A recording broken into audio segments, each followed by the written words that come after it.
Hello, welcome in our channel SSB guide. So हम लोग geography की क्लास पढ़ रहे हैं फॉर सीएपीएफ एंड सीडीएससी। तो उसमें हमने जो है अभी लास्ट क्लास में जो है क्लासिफिकेशन ऑफ रॉक्स पढ़ रहे थे। तो अभी वो टॉपिक हमारा पूरा नहीं हुआ था। हमने जो है आर्कियन रॉक्स और कटप्पा रॉक्स, विंध्यन रॉक्स और धारवाड़ रॉक्स पढ़ा था। अब इसी में इस टॉपिक को आगे बढ़ाते हैं, क्योंकि हमें अभी कोर्स भी कंप्लीट करना है। इस वजह से जल्दी जल्दी इस टॉपिक को आगे खींचेंगे, क्योंकि अभी हमें बहुत सारी चीज़ें कवर अप करनी है। तो आगे हम पढ़ने जा रहे हैं अब गोंडवाना रॉक्स, मीन्स गोंडवाना चट्टानी। ये क्या होती हैं?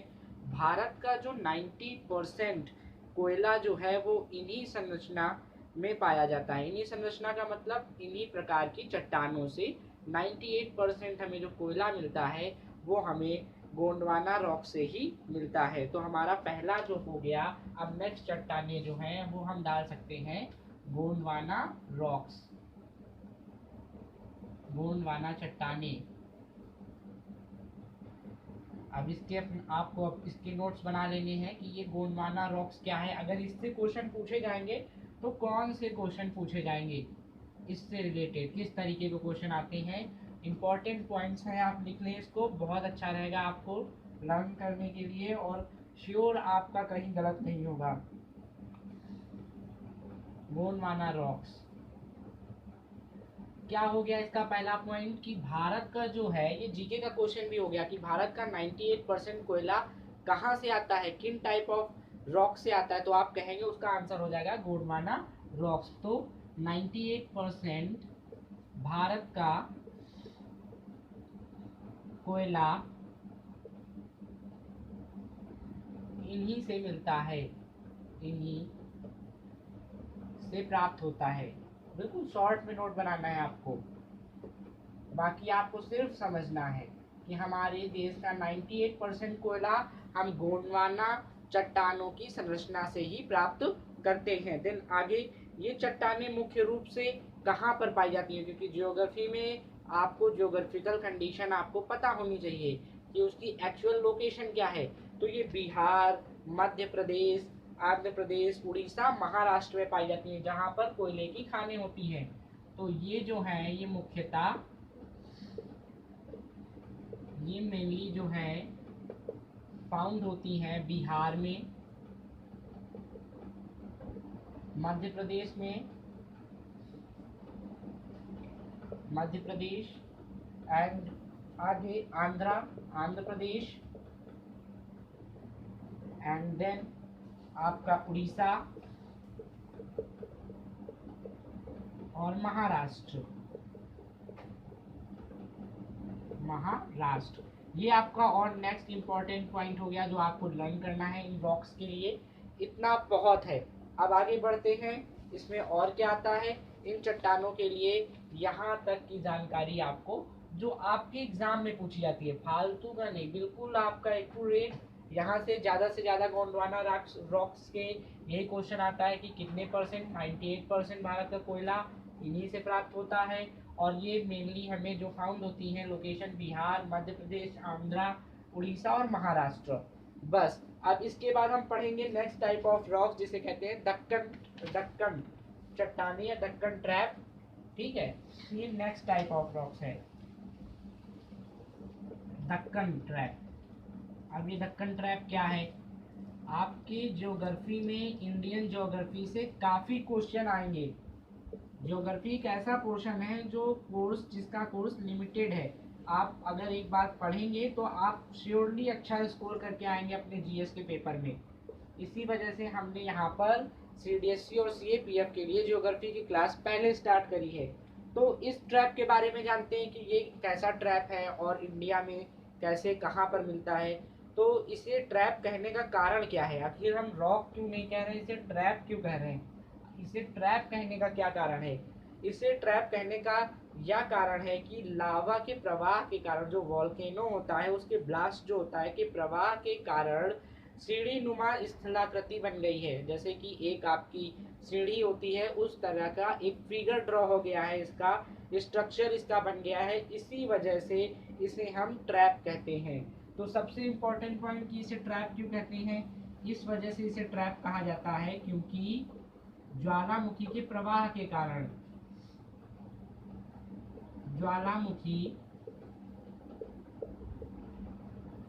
के प्रवाह के कारण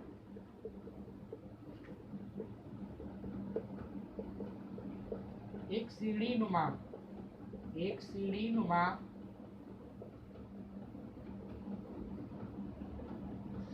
स्ट्रक्चर या संरचना बन गई है, संरचना बनी, इसी वजह से इसे ट्रैप कहते हैं,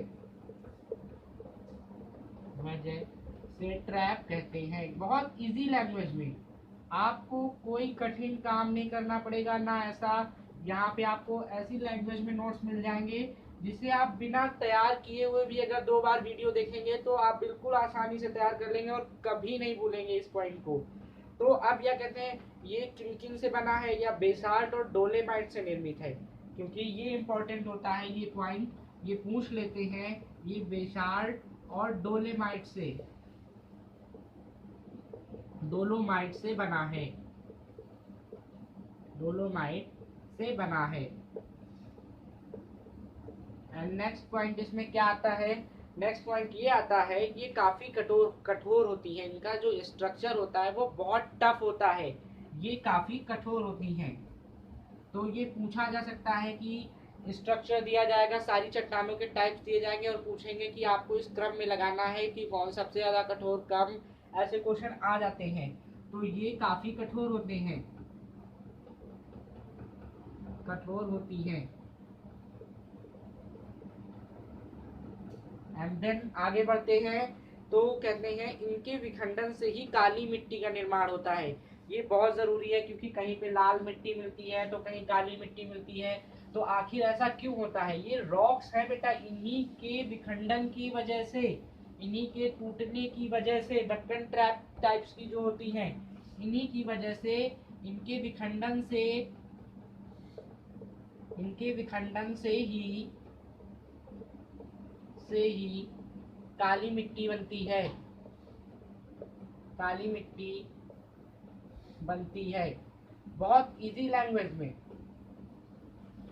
एंड देन नेक्स्ट पॉइंट आपका ये आता है, और जहां काली मिट्टी होगी वहां कपास अच्छा होगा, और जिसे कपास मिट्टी या रेगुड़ मिट्टी भी कहते हैं। तो इसका दूसरा नाम भी हो जाता है जिसे कपास मिट्टी, क्योंकि कंफ्यूजिंग बहुत होते हैं नाम। अगर कपास मिट्टी आ गया तो भी आपको पता होना चाहिए, या रेगुड़ मिट्टी आ गया तो भी आपको पता होना चाहिए कि हम दक्कन ट्रैप के बारे में बात कर रहे हैं। मिट्टी भी कहते हैं। बहुत जल्दी आपको, क्योंकि वीडियो लंबा नहीं करना है। और फिर ये कहाँ पे पाई जाती है, सबसे इंपॉर्टेंट चीज की लोकेशन इसकी क्या है। इसकी लोकेशन आपको पता है, महाराष्ट्र, क्योंकि आप जानते हैं कपास सबसे ज्यादा वहीं होता है, उस साइड ही होता है। तो महाराष्ट्र लोकेशन इसकी, महाराष्ट्र। एंड देन फिर गुजरात। एंड देन आगे बढ़ते हैं तो मध्य प्रदेश, उसी से लगे हुए सीमावर्ती सारे क्षेत्र, मध्य प्रदेश, तमिलनाडु व आंध्र प्रदेश व आंध्रा में मिलती है। ये आपका नेक्स्ट पॉइंट हो गया, में मिलती है। ये जो सबसे इम्पोर्टेंट पॉइंट है, क्योंकि ये क्वेश्चन जरूर पूछा जाता है ज्योग्राफी में कि ये मिट्टी अधिकतर कहाँ पाई जाती है। आपको दे दिए जाएंगे ऑप्शन और आपको उससे चूज करना होगा। तो बिल्कुल ये पॉइंट तो आपको छोड़ना ही नहीं है। ये पॉइंट जो है हर रॉक्स में बहुत इंपॉर्टेंट है, बिल्कुल ध्यान रखें, वरना जो है आपको आते हुए भी आप अपना क्वेश्चन गलत कर देंगे। और फिर एक इम्पोर्टेंट पॉइंट इसमें ये आता है कि उत्तर पश्चिम भाग मीन्स नॉर्थ और वेस्ट, ठीक है, पार्ट में लावा की मोटाई जो है वो 200 मीटर तक है, और जबकि पूर्व और दक्षिण की ओर यह लगभग 6 से 10 मीटर है। मतलब ये जो है इसकी मोटाई जो है, अगर बात करें तो ये नॉर्थ और वेस्ट में इसकी मोटाई 200 मीटर तक होती है इन चट्टानों की। और अगर बात करें पूर्व का मीन्स होता है ईस्ट से अगर बात करें साउथ की ओर, देन वहाँ पे ये चट्टाने जो है 6 से 10 मीटर मोटी पाई जाती हैं। ये भी बहुत इंपॉर्टेंट पॉइंट है। ये भी CDSE और CAPF के एग्जामिनेशन में क्वेश्चन में आ सकता है। तो आपको ये दो पॉइंट तो बहुत अच्छे से तैयार करने ही करने हैं। तो आपका ये चट्टान जो है ये यहाँ से आपकी समाप्त होती है, खत्म होती है। अब हम आगे बढ़ेंगे, नेक्स्ट टाइप ऑफ रॉक्स पढ़ेंगे जिसे कहते हैं टर्शियरी क्रम या तृतीयक युगीन चट्टाने या इंग्लिश में टेरिटरी रॉक्स। ये पढ़ने, ये हमारी अलग टाइप ऑफ रॉक्स है, यहाँ से पढ़ेंगे अब आगे। तो देखते हैं इसका क्या मेन पॉइंट है, इसमें आगे क्या जाना, जो हमारी इंपॉर्टेंट डिटेल्स हैं इसकी वो क्या है, किस तरीके से हम इस टॉपिक को, इस चट्टान को अच्छे से तैयार करेंगे। इसकी डिटेल ये है, कहते हैं इनका निर्माण इयोसीन से पायोसीन युग के बीच हुआ था। ये एक ज्योग्राफी में एक मेजरमेंट करते हैं टाइम पीरियड को, एरा को, इयोसीन टू पायोसीन, ठीक है। और इसी काल में हिमालय, रॉकिन, एडीज और एटलस जैसे मोरदार पर्वतों का जन्म हुआ। ये टाइम है जब हमारे हिमालय, एडीज और रॉकिन जैसे हमारे जो पर्वत हैं उनका निर्माण या उनका जन्म इसी टाइम पीरियड के ड्यूरेशन हुआ था। अतः इसे टर्शियरी या तृतीय युगीन भी कहते हैं। तो इसका टाइम पीरियड जो माना जाता है वो थर्ड माना जाता है, तृतीय, थर्ड एरा कहते हैं इसको। और इनका विस्तार कश्मीर से असम तक है। तो इसको अपने पॉइंट्स में डिवाइड कर लेते हैं डाल के। टर्शियरी क्रम, टर्शियरी क्रम या फिर या और तृतीय युगीन चट्टाने, कुछ भी आ सकता है, दोनों नाम पता होना चाहिए। तृतीय युगीन चट्टाने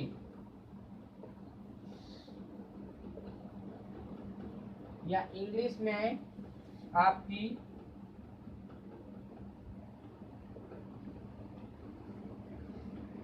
टर्टरी रॉक्स क्या होती हैं? ये वो चट्टाने हैं जो तृतीय युग में या जियोग्राफी में उसे कहा गया इयोसीन से पायोसीन या इयोसीन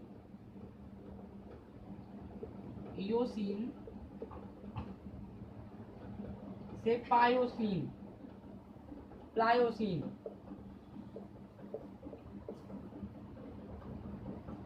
युग के बीच की चट्टाने हैं, के बीच की चट्टाने हैं।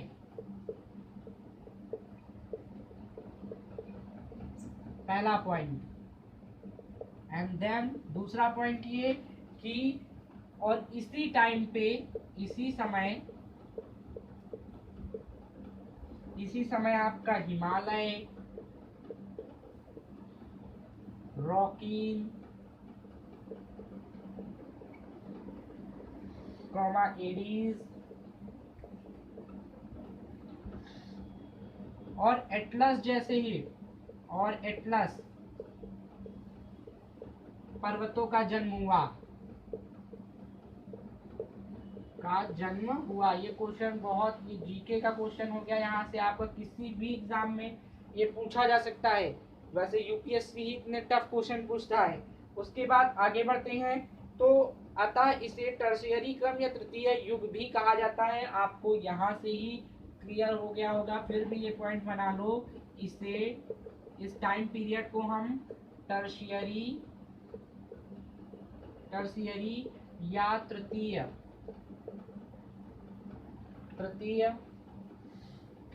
युगीन पर्वत कहते हैं। एंड देन आगे बढ़ते हैं इसमें कि इसकी लोकेशन क्या है। इसकी लोकेशन जो है वो कश्मीर से असम तक है, या कश्मीर से असम तक फैला है। कश्मीर से असम तक फैला है, असम तक है। ये इसकी लोकेशन हो गई। बस ये हमारे 4 पॉइंट जो हैं, ये डिटेल बहुत इंपॉर्टेंट है जो हमें इस टाइप ऑफ रॉक्स में जाननी है, जो एक्चुअल में हमारे एग्जाम में आती है। अगर आप इतना पढ़ेंगे, आपको इससे ज़्यादा इस टॉपिक में पढ़ने की कोई ज़रूरत नहीं। अगर आपके एग्जाम में क्वेश्चन पूछेगा तो श्योर आपके इन्हीं डिटेल्स, इसी डिटेल के अंदर से आपके क्वेश्चन पुट अप होने हैं। अब हम नेक्स्ट टाइप ऑफ जाएंगे, क्योंकि थर्ड जनरेशन हमने पढ़ ली। अब फोर्थ की बात करते हैं, जिसे कहा गया नव जीव या चतुर्थक संरचना। नेक्स्ट जनरेशन की तृतीयक पढ़ ली, अब चतुर्थक हो जाएगा। चतुर्थक मीन्स क्वार्डिनरी रॉक्स, जिन्हें हम नवजीव भी कहते हैं। नवजीव या आपकी चतुर्थक, हिंदी मीडियम के लिए चतुर्थक संरचना, और इंग्लिश में कहते हैं इसको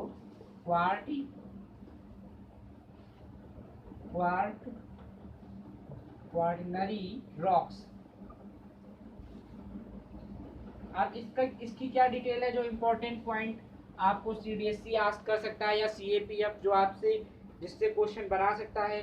तो कहते हैं ये सिंधु और गंगा के मैदानी भागों में पाई जाती है। इसकी लोकेशन जो है ये सिंधु से लगाकर गंगा नदी के मैदानी भागों में पाई जाती है। और ऊपरी प्लेस्टोसीन काल में, जो प्लेस्टोसीन युग था, में पुरानी जलोढ़ मृदा, जिसे बांगर मिट्टी कहते हैं, का निर्माण हुआ। और नवीन जलोढ़ मृदा, जिसे खादर कहते हैं, का निर्माण प्लेस्टोसीन काल के अंत के आरंभ में होकर वर्तमान होलोसीन काल तक जारी है। मीन्स अभी जो चल रहा है पीरियड, उसे होलोसीन पीरियड कहते हैं। तो इसका लिख लेते हैं कि यह सिंधु से लेकर, सिंधु और गंगा के मैदानी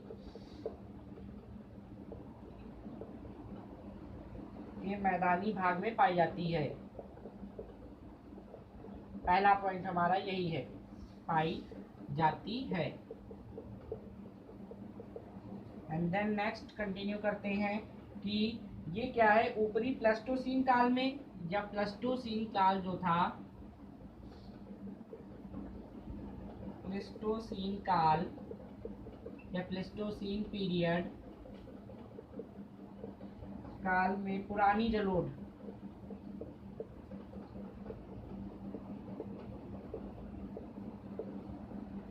और जिसे कहा गया, मृदा मीन्स होता है मिट्टी, ठीक है, जिसे खादर बोलते हैं।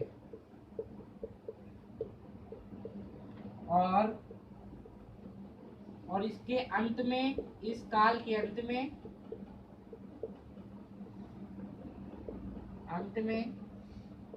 इस काल के अंत में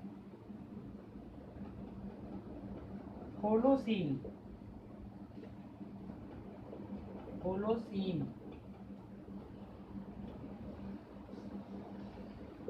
काल तक जारी है। ये आपका इम्पोर्टेंट पॉइंट है जो इस रॉक्स के अंदर आपको पढ़ना था। अब यहाँ से एक चीज आ जाता है कि कश्मीर घाटी, नोट आ जाता है एक इम्पोर्टेंट, कि कश्मीर घाटी का निर्माण जो है वो प्लेस्टोसीन काल में हुआ था। तो ये बहुत इम्पोर्टेंट, या जीएस का भी क्वेश्चन बन जाता है कि कश्मीर घाटी जो थी ज्योग्राफी में, ये सीडीसी सीएपीएफ के अंदर आने वाला पॉइंट है श्योर, कि कश्मीर घाटी का निर्माण किस काल में हुआ था। तो प्लेस्टोसीन काल में जो है कश्मीर घाटी का निर्माण हुआ था। लिख लो, ये बहुत इंपॉर्टेंट है। कश्मीर घाटी का निर्माण